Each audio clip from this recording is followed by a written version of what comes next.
कुमार सोनू, जिस तरह से ये बात निकलकर सामने आई कि शक जताया जा रहा था, हम भी बात भी कर रहे थे कि इस धमाके में अमोनियम नाइट्रेट का इस्तेमाल किया गया होगा, उसको लेकर भी अब धीरे धीरे पुष्टि होने लगी है। जो धमाका हुआ उसकी इंटेंसिटी बहुत ज्यादा थी, तो आप जब गए आपने देखा कि लगभग इतने दूर तक अगर इंपैक्ट दिख रहा है तो मतलब जाहिर सी बात है कि जो तादाद में या जिस मात्रा में अमोनियम नाइट्रेट का इस्तेमाल किया गया होगा वो बहुत ज्यादा रहा होगा।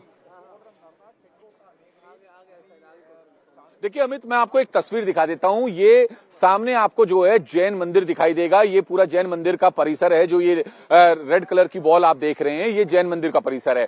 और यहां से जो है वो आप सफेद रंग का जो टेंट से पूरा स्पॉट को कवर किया हुआ है, इसकी दूरी जो है तकरीबन 100 से 125 मीटर के करीब की है। और आप देखें कि जैन मंदिर का जो गुंबद है, यानी तीसरी मंजिल, उस तीसरी मंजिल पर जो है जो ब्लास्ट के दौरान जो लोग गाड़ी के पास मौजूद थे, उनकी बॉडी के पार्ट्स जो हैं जैन मंदिर की छत पर आके गिरे हैं। तो आप इस बात से अंदाजा लगा सकते हैं कि आखिर ब्लास्ट जो है वो कितना जोरदार था, धमाका कितना बड़ा था कि जो लोग गाड़ी के पास मौजूद थे उनके शरीर के परखच्चे उड़ गए और उनके जो बॉडी के पार्ट्स थे वो जैन मंदिर की तीसरी मंजिल पर जो गुंबद बना हुआ है, जो मुख्य गुंबद है, उसके पास आकर गिरे। फिलहाल अब जो है एफएसएल की टीम मौके पर है, तमाम जो एग्जिबिट्स है वो कलेक्ट कर रही है, जो बॉडी पार्ट्स हैं उनको कलेक्ट कर रही है, साथ ही साथ जो गाड़ी के पार्ट्स हैं वो ब्लास्ट के बाद जहां जहां गिरे हैं उनको कलेक्ट कर रही है, पूरी मैपिंग कर रही है ताकि एक एक चीज जो है वो इकट्ठी की जा सके। लेकिन धमाके के बाद जो बॉडी के पार्ट्स हैं वो जैन मंदिर की तीसरी मंजिल पर मेन गुंबद के पास आकर गिरना इस बात का साफ संकेत देता है कि धमाका बेहद जोरदार था। और जो चश्मदीद हैं उनका तो साफ तौर पर कहना है कि जामा मस्जिद से भी आगे तक जो है धमाके की आवाज सुनी गई। जी, तो जैसा कि सोनू बता रहे थे कि किस तरह से धमाका हुआ, धमाका इतना तेज था कि करीब 150 से 200 मीटर दूरी पर जाकर गाड़ियों के पुर्जे गिरे। और ये बताने के लिए काफी है कि जो धमाका हुआ था उसकी इंटेंसिटी कितनी थी, और साथ ही साथ इसका मतलब साफ है कि जो अमोनियम नाइट्रेट रखा गया था उसकी तादाद भी बहुत ज्यादा रही, उसकी मात्रा बहुत ज्यादा रही होगी। अब उमर की तस्वीर हम आपको दिखाने जा रहे हैं। मोहम्मद उमर, डॉक्टर मोहम्मद उमर, जो इस पूरे ब्लास्ट में अहम कड़ी निकलकर सामने आया है, जिसके हाथों में i20 उस कार की स्टीयरिंग थी जिसमें धमाका हुआ था, उसकी नई तस्वीर इस वक्त आप देख पा रहे होंगे। और बताया जा रहा है कि जो मोहम्मद उमर है उसके तार फरीदाबाद मॉड्यूल से जुड़े हुए हैं। वो पार्किंग में करीब 3 घंटे तक बैठा था और उसके बाद करीब 6:48 पर निकला और ठीक 4 मिनट बाद उसने धमाका कर दिया। कुमार सोनू, जो तस्वीर हम दिखा रहे हैं इसके जरिए बताइएगा कि मोहम्मद उमर की अब पहचान लगभग पुष्ट हो चुकी है और वही इस पूरे घटनाक्रम में सबसे अहम किरदार निकलकर आया है सामने। देखिए बिल्कुल, डॉक्टर उमर मोहम्मद जो है वो एक अहम कड़ी था फरीदाबाद टेरर मॉड्यूल के मामले में और लगातार फरार चल रहा था, क्योंकि उसके जो बाकी साथी हैं डॉक्टर आदिल, डॉक्टर मुजम्मिल, इसके अलावा डॉक्टर शाहिद वो गिरफ्तार हो चुके थे। तो उसके बाद से वो फरार चल रहा था। फरीदाबाद पुलिस की क्राइम ब्रांच की टीम और जो जम्मू कश्मीर पुलिस है वो लगातार रेड्स कर रही थी उमर मोहम्मद को पकड़ने के लिए। लेकिन इससे पहले उमर मोहम्मद उनके हत्थे चढ़ता, उसने जो है दिल्ली में ब्लास्ट कर दिया। गाड़ी में जो है पूरा विस्फोटक था। फिलहाल किस तरह का था, क्या था, ये इस पूरे मामले को जो है लेकर जांच की जा रही है। लेकिन फरीदाबाद पुलिस के जो टॉप सोर्सेज हैं हमारे, उन्होंने ये बात कंफर्म की है कि उमर मोहम्मद जो है वो फरीदाबाद टेरर मॉड्यूल मामले में फरार चल रहा था, जिसकी तलाश में जगह जगह छापेमारी की जा रही थी और जम्मू कश्मीर पुलिस का मोस्ट वांटेड अपराधी था वो। तो जैसा कि बता रहे हैं कुमार सोनू कि डॉक्टर मोहम्मद उमर जो i20 कार चला रहा था वो फरीदाबाद मॉड्यूल में फरार चल रहा था। उसके जो साथी थे डॉक्टर मुजम्मिल, डॉक्टर आदिल, जिन्हें पुलिस ने गिरफ्तार कर लिया था। फरीदाबाद के इलाके से जिस घर को किराए पे लिया था डॉक्टर मुजम्मिल ने, वहां से 3000 किलोग्राम अमोनियम नाइट्रेट रिकवर किया गया था, हथियार रिकवर किए गए थे। लेकिन जब पुलिस ने डॉक्टर आदिल को सहारनपुर से पकड़ा, डॉक्टर मुजम्मिल को पकड़ा, उसके बाद उनके एक और साथी डॉक्टर मोहम्मद उमर की तलाश की जा रही थी।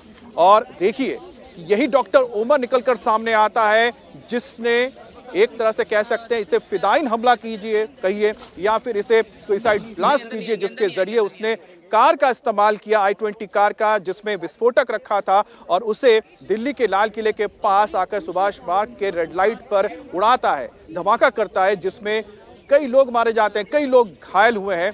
और इसकी इंटेंसिटी इतनी ज्यादा थी, करीब 150-200 मीटर के दायरे में कई लोगों को नुकसान हुआ है, कई लोग इसमें घायल हुए हैं। और इसके बारे में अब ये तस्दीक हो गई है कि जो गाड़ी चला रहा था, जिसने धमाका किया था, वो कोई और नहीं बल्कि डॉक्टर मोहम्मद उमर ही था। कुल मिलाकर देखा जाए तो एक जो मॉड्यूल है जिसके तार ना सिर्फ फरीदाबाद बल्कि सीधे जम्मू कश्मीर से जुड़ते हैं, और जम्मू कश्मीर से जुड़ने का मतलब साफ है कि वहां से जो निकलकर बात सामने आई है, चाहे डॉक्टर मुजम्मिल हो, चाहे डॉक्टर आदिल हो, ये जैश ए मोहम्मद और लश्कर को जिंदा करने के लिए काम कर रहे थे। आईएसआई के जरिए, आईएसआई की सरपरस्ती में, चाहे लश्कर हो चाहे जैश ए मोहम्मद हो, जो भारत के अंदर दहशतगर्दी फैलाते हैं, उन्हीं को एक्टिवेट करने के लिए एक स्लीपर सेल तैयार किया गया था, जिसमें व्हाइट कॉलर डॉक्टर्स को इस्तेमाल किया गया था। पढ़े लिखे, हाईली एजुकेटेड लोगों को, युवाओं को इसमें गुमराह किया गया, उनका माइंड वॉश किया गया।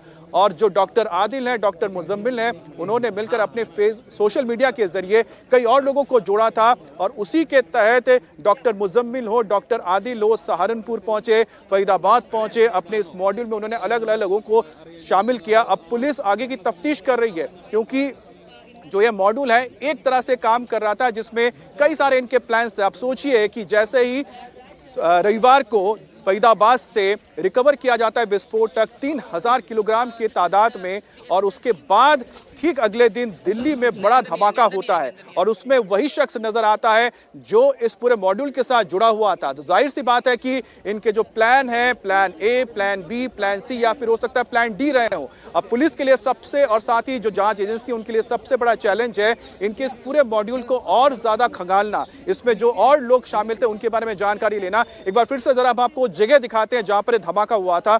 मैं कहूंगा चंद्रभान से कि एक बार आइए और दिखाइए कि यहाँ पर देखिए, ये वो जगह है, ये सुभाष मार्ग है, नेताजी सुभाष मार्ग, ठीक लाल किले के सामने की वो रेड लाइट है, जहां पर कल शाम को करीब 6:55 पर धमाका हुआ था। अभी पर्दे से ढक दिया गया है। इसके ठीक पीछे अभी भी जो पुलिस की फॉरेंसिक टीम है वो मौजूद है। यहाँ पर सबूतों को तलाशा जा रहा है। बड़ी तादाद में यहाँ पर दिल्ली पुलिस के जवानों को तैनात कर दिया गया है। एफएसएल की टीम लगातार इस पूरे इलाके के 150 से 200 मीटर के दायरे में सबूत इकट्ठा कर रहे हैं, और उसी में जो सबूत इकट्ठा किए गए उसमें जो पहली रिपोर्ट निकलकर सामने आई उसमें बताया जा रहा है कि अभी जो पुष्टि नहीं की गई है कि इसमें अमोनियम नाइट्रेट का इस्तेमाल किया गया था और अमोनियम नाइट्रेट के जरिए धमाका किया गया था। अब सोचिए कि जहां पर यह धमाका हुआ, यहां से आपको हम जरा ये जैन मंदिर दिखाएंगे। देखिए जैन मंदिर आपको दिख रहा है, इसके दो गुंबद आपको नजर आ रहे हैं। आप सोचिए कि यहां धमाका हुआ था, करीब 150-200 मीटर के ऊपर जाकर यहां पर इसके गाड़ियों के पार्ट्स गिरे, और साथ ही साथ जो लोग मंदिर के आसपास मौजूद थे उन्होंने कल जो भयावह दृश्य देखा था उसके बारे में बताया था कि लोगों के बॉडी पार्ट्स तक लोगों ने सामने देखे थे। तो कुल मिलाकर देखा जाए, जो दिल्ली ब्लास्ट में जो सबसे बड़ी खबर इस वक्त निकलकर सामने आई है उसमें सबसे अहम है वो शख्स जो ये i20 कार चला रहा था, जिसका नाम है डॉक्टर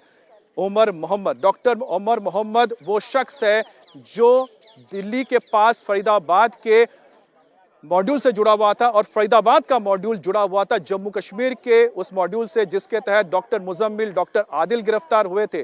तो कुल मिलाकर देखा जाए तो इसमें एक बार फिर से पाकिस्तानी आतंकी संगठन जैश ए मोहम्मद, लश्कर का भी नाम सामने आ रहा है, क्योंकि इन दोनों के ही समर्थक थे डॉक्टर आदिल और डॉक्टर मुजम्मिल, जो पकड़े गए थे, जिनका काम था कि वो अनंतनाग और आसपास के इलाके में पोस्टर्स लगवा रहे थे जैश ए मोहम्मद के हक में और साथ ही साथ लश्कर के लिए। और जब इन्हें सीसीटीवी के जरिए सबसे पहले जम्मू कश्मीर पुलिस ने पहचाना, उसके बाद यहां पर डॉक्टर आदिल को सहारनपुर से डिटेन किया गया था। जब उनसे आगे की बातचीत हुई, जब उससे पूछताछ हुई तो पता लगा डॉक्टर मुजम्मिल के बारे में। फिर डॉक्टर मुजम्मिल पकड़े गए। डॉक्टर मुजम्मिल के पकड़े जाने के बाद फिर यहां पर तलाशी के लिए टीम पहुंची थी रविवार को फरीदाबाद में, और फरीदाबाद में जाकर यहां पर 3000 किलोग्राम जो विस्फोटक है वो मिला था।